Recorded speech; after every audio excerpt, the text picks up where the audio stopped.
Hello students, बहुत बहुत स्वागत है आपके अपने यूट्यूब चैनल नवसृजन @इंडिपेंडेंट लर्निंग में।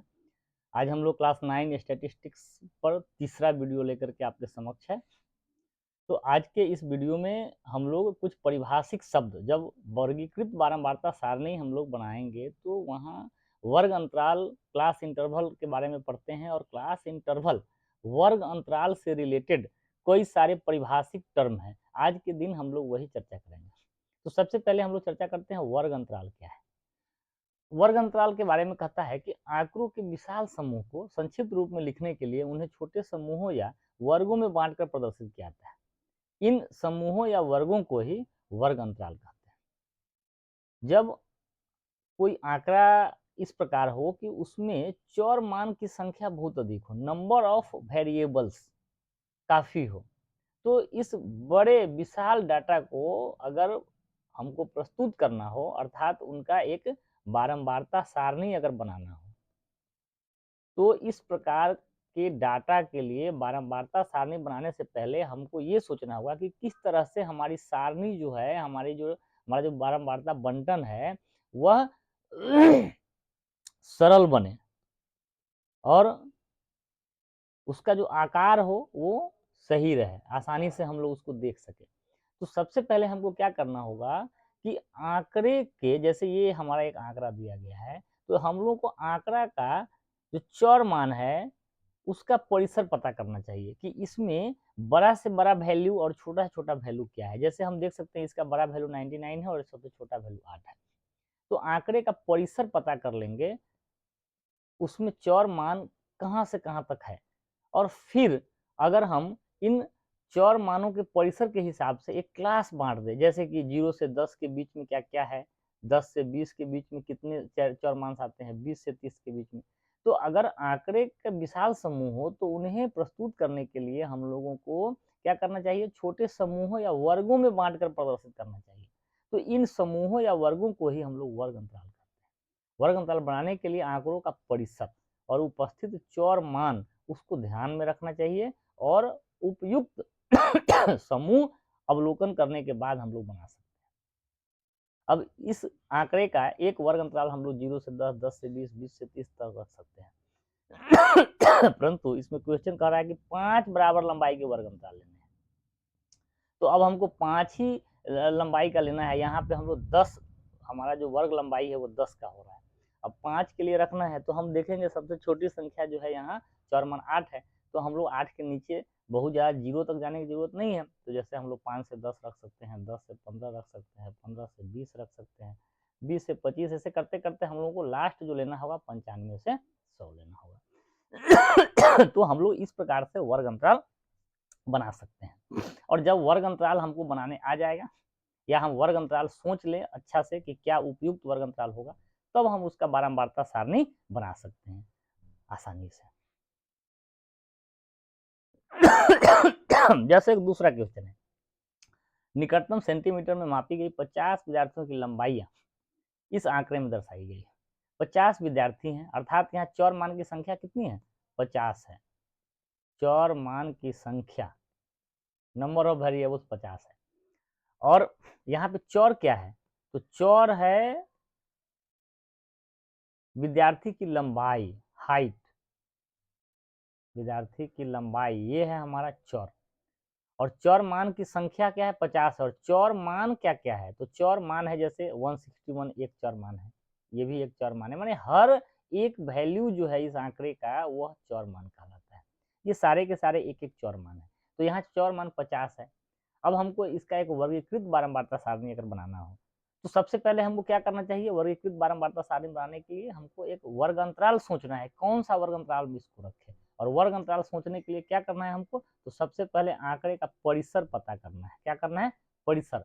तो हम इसको एक बार अवलोकन करेंगे, परिसर करने के लिए आंकड़े का एक बार अवलोकन करेंगे। अवलोकन मतलब उसको ध्यान पूर्वक देखेंगे। अब हम ध्यान पूर्वक जब देखेंगे तो हम पा रहे हैं कि सभी डेटा को एक बार हम लोग नजर दौड़ाएंगे, तो हम इसमें पा रहे हैं जैसे कि 150 जो है ना, इसका सबसे छोटा जो है संख्या है। सिमिलरली जो सबसे बड़ी संख्या की अगर हम लोग बात करें तो यहाँ हमारा 173 दिख रहा है, और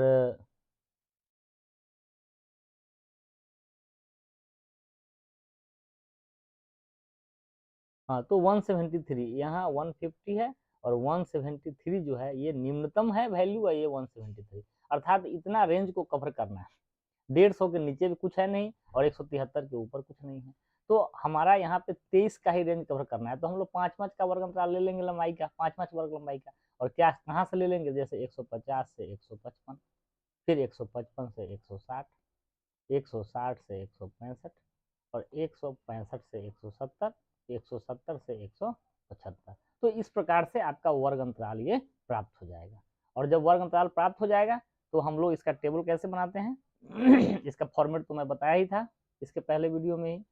हम लोग का क्या फॉर्मेट होता है, पहला हम लोग को चूज करना होता है वर्ग अंतराल, फिर हम लोग लिखते हैं क्या, मिलान चिन्ह,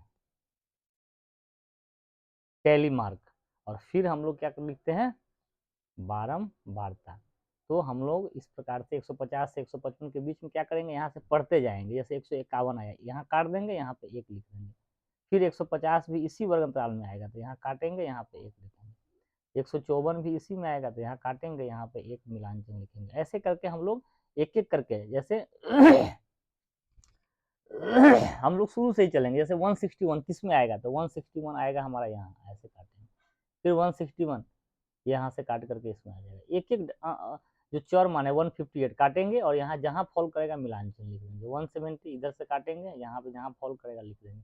इस तरह से करते करते आपको सारे डाटा को कवर करना है, फिर मिलान चिन्ह की संगत बारंबारता को काउंट करके लिख देना है, और एक बार बारंबारता का कुल योग पता कर लेना है। अगर ये कुल योग जो है, कितने विद्यार्थी थे, 50 है, तो हमारा बारंबारता की संख्या 50 आ जाएगा, तो हम समझेंगे हमारी जो सारणी है वो सही बना है, अन्यथा गलत बना है। आगे चलते हैं। वर्ग अंतराल जो होती है उसमें 2 वैल्यू हम लोग लेते हैं, वर्ग समूह जो बांटते हैं, जैसे 0 से 10 एक वर्ग अंतराल है, 10 से 20 है, तो 0 को बोलेंगे निम्न सीमा और ये जो 10 को बोलेंगे उच्च सीमा। ये जो 10 है अब यहाँ ये निम्न सीमा हो गई, ये जो 20 है ये इसका उच्च सीमा हो गया। तो वर्ग अंतराल की 2 सीमाएं होती है, निम्न सीमा और उच्च सीमा, लोअर वैल्यू, लोअर लिमिट और अपर लिमिट। अब है वर्ग अंतराल के प्रकार। तो वर्ग अंतराल हम लोग 2 प्रकार से ले सकते हैं, एक होता है समावेशिक या अनतिव्यापी।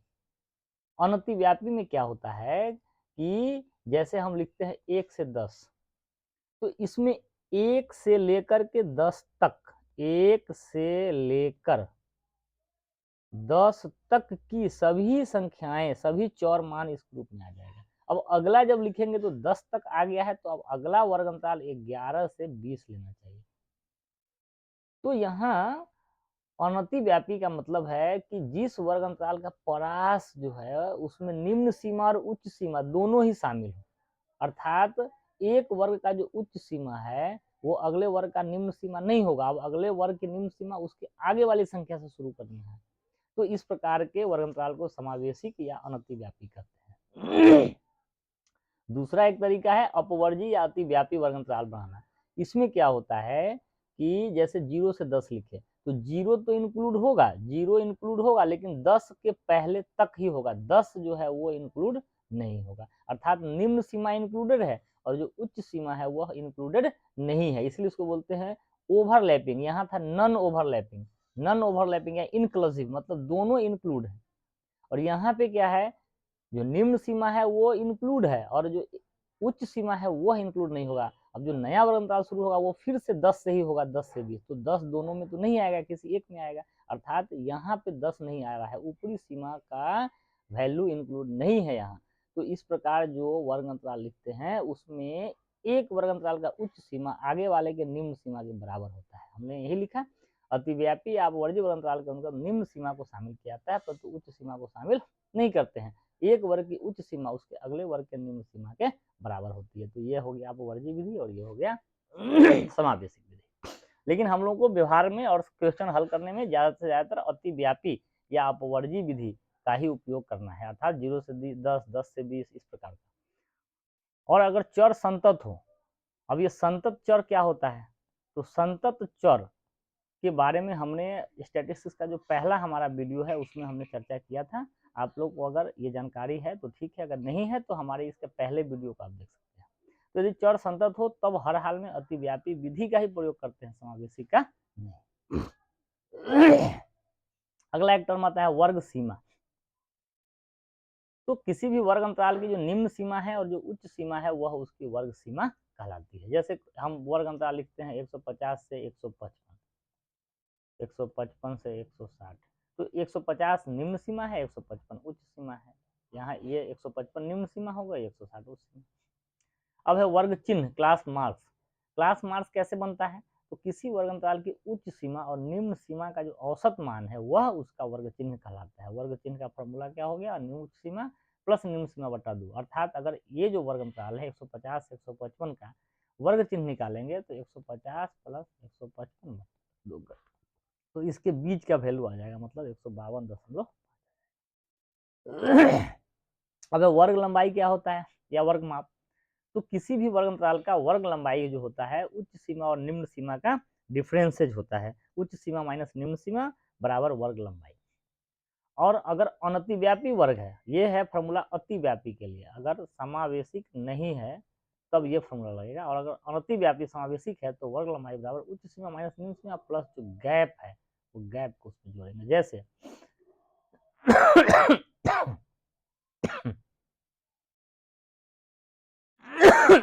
जैसे एक आ रहा है, वर्ग अंतराल लिख रहे हैं 1 से 10, 11 से 20, 21 से 30, तो ये है समावेशिक। अब इसका वर्ग लंबाई लिखेंगे तो उच्च सीमा माइनस निम्न सीमा अब प्लस गैप। तो गैप क्या है? दो वर्ग अंतराल के बीच का गैप जो है, जैसे 10 से 11 का गैप यहाँ पे 1 है तो 1 लिखेंगे, तो 9 प्लस 1 बराबर 10। जैसे 11 से 20 का वर्ग लंबाई निकालना है तो क्या करना होगा? 20 माइनस 11 कर लेंगे, अब प्लस गैप कितना है यहाँ? तो 1 का गैप है तो 1 इसमें जोड़ देंगे, तो 9 प्लस 1 इक्वल टू 10। इस प्रकार आप वर्ग लंबाई निकालेंगे। अब है एक क्वेश्चन, अनतिव्यापी वर्ग को अतिव्यापी वर्ग में बदलना। अगर जैसे एक क्वेश्चन है 31 से 35, 36 से 40, 41 से 45, यहाँ पे कुछ विद्यार्थियों के भार और उसकी बारंबारता दी गई है, तो इसमें जो भार है वह समावेशिक विधि में, जैसे 31 से 35, 36 से 40, अर्थात यहाँ बीच बीच में गैप है। अब अगर समावेशिक में समस्या क्या है? अगर मान लेते हैं किसी स्टूडेंट का वजन अगर 35.5 है, तब अब इसको किस ग्रुप में रखेंगे? ये कहना कठिन हो रहा है, एक्चुअली हम लोग कह ही नहीं पाएंगे। तो समावेशिक विधि जो होता है वह संतत चर जो है उसमें लागू या उसके लिए सुटेबल नहीं होता है। तो अब अगर इसको सुटेबल बनाना चाहते हैं हर एक वैल्यू के लिए, हर एक चर मान के लिए, तो हमको अनतिव्यापी से अतिव्यापी में बदलना होगा। तो कैसे बदलेंगे? तो सबसे पहले दो क्रमागत अनतिव्यापी वर्ग का गैप निकालते हैं। तो यहाँ पे गैप क्या है? 35 और 36, 40, 41, 45, 40, तो हमारा गैप जो है वो कितना है? गैप है हमारा 1 का। अब क्या करना है? इस गैप को हमको 2 से डिवाइड कर देना है, तो 2 से डिवाइड करेंगे तो कितना आएगा? 0.5। अब निम्न सीमा जो निकालेंगे उसमें क्या करेंगे? यह गैप जो है वो घटा देंगे और उच्च सीमा में ये गैप हम लोग जोड़ देंगे, तो ये आ जाएगा कितना? 30.5 टू 35.5। अब इसको जब हम लोग बदलेंगे तो यहाँ क्या होगा? निम्न सीमा 36 है तो 36 में से ये 0.5 घटेगा, और उच्च सीमा हमारा 40 है तो 40 में ये जो है जुटेगा, तो हमारा आ जाएगा क्या? 35.5 से 40.5। अब देखिए ये जो हमारा वर्ग अंतराल आया यह अब अतिव्यापी हो गया। देखिए 30.5, 35.5, फिर से यही 35.5 आ गया, 35.5 से 40.5। अब इसमें कोई भी वैल्यू हमारा रखने में आसानी होगा। जैसे किसी विद्यार्थी का वजन है, मान लेते हैं 35.2, तो 35.2 किस में आ जाएगा? इसके अंदर आ जाएगा। यहाँ पे 35.5 को छोड़ करके उसके नीचे तक हर वैल्यू। अगर किसी का 35.5 आ जाएगा तो वो इसमें आ जाएगा। तो इस प्रकार से आप अनतिव्यापी को अतिव्यापी में बदल सकते हैं। अगला है वर्ग चिन्ह से वर्ग अंतराल निकालना। अब एक क्वेश्चन इसमें आता है, जैसे निम्नलिखित वितरण के लिए वर्गों के साथ बारंबारता सारणी बनाइए। अब यहाँ वर्ग अंतराल दिया नहीं है, बारंबारता सारणी बनाना है, और बारंबारता सारणी में हमको क्या लगता है? बारंबारता सारणी के लिए हमको चाहिए होता है वर्ग अंतराल, मिलान चिन्ह और बारंबारता। मिलान चिन्ह अगर कम डाटा है तो नहीं भी लिख सकते हैं, तो यहाँ वर्ग अंतराल तो दिया नहीं है, बट क्या दिया है, वर्ग चिन्ह दिया है। तो वर्ग चिन्ह से वर्ग अंतराल निकालने के लिए हम लोग क्या करेंगे, फॉर्मूला है कि आई निकालना है। आई क्या होता है, तो दो क्रमागत वर्ग चिन्ह का अंतर। तो यहाँ दो क्रमागत जैसे 12 से 14, तो इसका वर्ग चिन्ह का अंतर कितना है, 2 है, तो आई बराबर हो गया 2। सिमिलरली 14 से 16 ये भी 2 है, सभी का गैप बराबर ही होगा, तो आई बराबर 2 हो गया।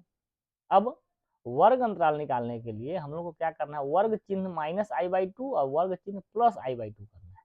तो हमको आई बाई 2 कितना हो जाएगा, 2/2 अर्थात 1। अब जो वर्ग अंतराल आएगा, जैसे ये 12 वाले वर्ग चिन्ह का, 12 वाले वर्ग चिन्ह का वर्ग अंतराल क्या बनेगा, तो 12 माइनस 1 से लेकर के 12 प्लस 1। तो देखिए कितना आ गया, ये हो गया 11 से 13। 14 वाले का तो आई बाई 2 हमारा 1 है, तो क्या होगा, 14 माइनस 1 से लेकर के 14 प्लस 1, तो यहाँ हो गया 13 से 15। सिमिलरली आप 16, 18, 20 सभी का निकाल सकते हैं। तो इस प्रकार से वर्ग चिन्ह पता रहने पर वर्ग अंतराल निकाला जा सकता है।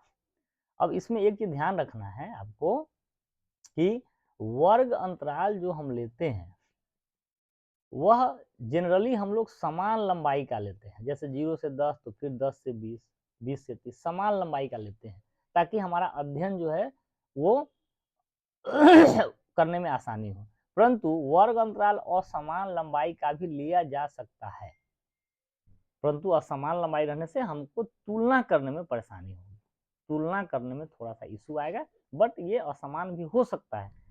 हालांकि हम लोगों को अपने सिलेबस में समान लंबाई वाले वर्ग अंतराल पे ही चर्चा करना है। तो इस प्रकार से आपका ये वर्ग अंतराल से रिलेटेड जो वर्ग चिन्ह से आ गया वो हो गया। अब एक टॉपिक हम लोग को यहाँ पढ़ना है, संचयी बारंबारता। तो संचयी बारंबारता क्या है, कम्युलेटिव फ्रीक्वेंसी। तो संचयी बारंबारता जो होता है, किसी भी चौर मान या किसी वर्ग अंतराल का संचयी बारंबारता उस चौर मान या वर्ग अंतराल की बारंबारता तथा उसके पहले वाले सभी चौर मान या वर्ग अंतराल की बारंबारताओं का कुल योग होता है। जैसे यहाँ एक क्वेश्चन दिया गया है, वर्ग अंतराल दिया गया है, बारंबारता दिया गया है। अब अगर 0 से 10 का यहाँ बारंबारता 5 है और कहेगा 0 से 10 का संचयी बारंबारता निकाले, तो इस वर्ग अंतराल की बारंबारता और इसके पहले वाले जितना है उस सभी को जोड़ेंगे। हालांकि ये पहला है, इसके पहले कुछ नहीं है, तो यहाँ जुटेगा कुछ नहीं, 5 हो जाएगा। अब अगर 10 से 20 की संचयी बारंबारता कहेगा, तो इसकी बारंबारता और इसके पहले वाली बारंबारता सबको जोड़ देंगे, तो कितना हो जाएगा, 8 5 13 हो जाएगा। सिमिलरली 20 से 30 का मतलब 30 से कम जितना है वो सारा ऐड हो जाएगा, तो यहाँ पे 28 हो जाएगा। तो इस प्रकार से आप संचयी बारंबारता निकाल सकते हैं वर्ग अंतराल का। वर्ग अंतराल का संचयी बारंबारता क्या होता है, तो उस वर्ग अंतराल की बारंबारता और उसके पहले वाले सभी बारंबारताओं का योग जो आएगा वही किसी भी वर्ग अंतराल का संचयी बारंबारता होगा। अब अगर हमारा अवर्गीकृत बारंबारता सारणी हो तो वहां चौर मान होगा। अब जैसे किसी स्कूल के छात्रों का प्राप्तांक और छात्रों की संख्या दी गई है, अब इसमें बोलेगा 14 की बारंबारता तो 3 है और बोलेगा 14 से कम, सॉरी 14 की संचयी बारंबारता निकाले, तो क्या होगा, इसका मतलब होगा 14 की संचयी बारंबारता, इसका मतलब क्या है, 14 या उससे कम प्राप्तांक वाले छात्रों की संख्या। तो 14 और उससे कम तो कुछ नहीं है, तो 3 ही हो जाएगा। अब कहेंगे 20 की संचयी बारंबारता, तो किसी भी चौर मान की संचयी बारंबारता का मतलब क्या है, उसका और उससे कम वाला सभी को जोड़ देना है, तो इसके कम वाला 7 और 3 10। 30 की संचयी बारंबारता, तो 30 की बारंबारता 6 और उससे कम वाला जितना है सबको जोड़ देंगे, तो कितना हो जाएगा, 16।